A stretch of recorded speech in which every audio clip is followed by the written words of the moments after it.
Oh, since napag-usapan ho natin ang PDP laban, mga kababayan. O eto yung isa. Ito yung isa na pinagpapaliwanag, di ba? Oh, bakit? Si Boy TRO, hindi ko ho kilala to nung una, mga kababayan. To, ang akala ko nga yung apelyido nito Lambi mo. No, yun ang akala ko. Pasensya naman, Lambino pala, Lambino. Hindi ko naman kasi talaga kilala tong si Lambino no. Ang akala ko nga dito, ang apelyido Raul Lambi mo. Oh, Lambino pala, mga bossing.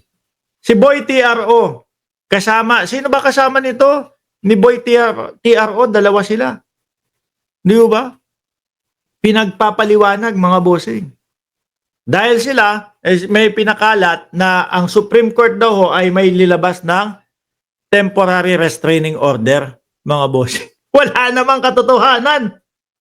Tumatakbo pa ho ito, ha? Si Cardema, di ba? Myrmidons Gaming, si Cardema. Dalawa sila. Nakasuhan na sila, di ba? Ng NBI. Nakasuhan na. Tumatakbo nagpe-fake news na. Raul Lambino ngayon mukhang magkakaturuan na. Di ba? Mukhang magkakaturuan na ho, mga kababayan. Bakit? Sabi dito, Raul Lambino nangakong ibubuking ang source ng fake TRO. Di ba? Sino kaya ang ibubuking nito? Si Maharlika? Si Roque? No? Alam niyo ho, mga bossing, sa totoo lang, yung dalawa lang naman ang naiisip ko. Sa ngayon, yung dalawa lang naman yan ang naiisip ko. Kasi yan ang nangunguna sa mga DDS na nagpapakalat ng mga fake news. Tingnan niyo ang isinampol ni Maharlika. Diba? At ni Roque. Ano sinasabi nila? Si First Lady Lisa Marcos daw ho, mga kababayan, ay nakulong. Nandoon daw po sa Los Angeles at nakakulong. Asa ang katunayan? Niwala ho silang maipakitang picture na nakaganon sa rehas, si First Lady Lisa Marcos. Wala silang naipakita. Bagkos nagpakita ng litrato ho, yung pader nung pinagkukulungan daw. No? Kunyari at ako nandito sa loob. Kunyari itong pinagbablagan ko, detention cell. Mga kababayan, ang pinicturean nila yung pader nitong labas ng kwarto na to.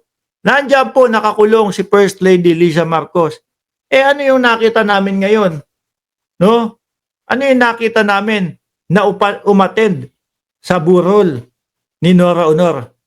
Sabi ng mga ibang DDS dun, wala naman yan, fake news yan edited yan. Matagal na yung video na yan. Ano, matagal nang namatay si Nora Honor?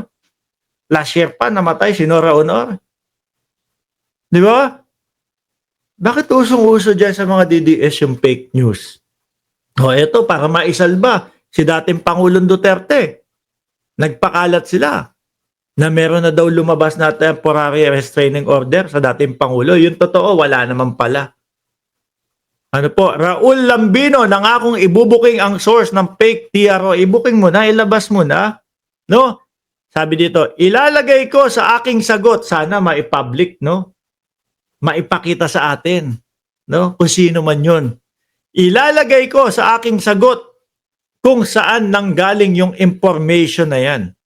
Remember, kaya kami nagpunta sa Supreme Court para ma-verify namin kung totoong meron ng lumabas na TRO o Temporary Restraining Order. Ano yun? Nilabas nyo muna? Tapos saka kayo nag-verify. Magaling na hakbang yun. Di ba? Magaling na hakbang yun. Meron na pong TRO. No? Ito na po, nilabas na po ang TRO. Pakawalan niya na si dating Pangulong Duterte. Siyempre, yung mga uto-utong mga DDS, makikita, uy, may TRO na pala. O bakit hindi niyo pa pinapalabas ang naming dating Pangulo? Bakit hanggang ngayon, nandiyan pa din? Baka magwala yung mga yun. Warwick ka na. Di ba? Palaaway pa naman ho yung mga yan. Palaaway yan yung mga DDS. Bukod po sa ambungangan yan ay puro mura ang alam, palaaway ang mga yan. Pakawalan nyo na ang dating Pangulo. May TRO na. Magwawala yun. Yung mga nandoon sa labas ng ng Villamor Air Base. Dahil narinig kay Lambino Tapos hindi pa pala verified. Parang mali ata ang hakbang nun. Verify muna.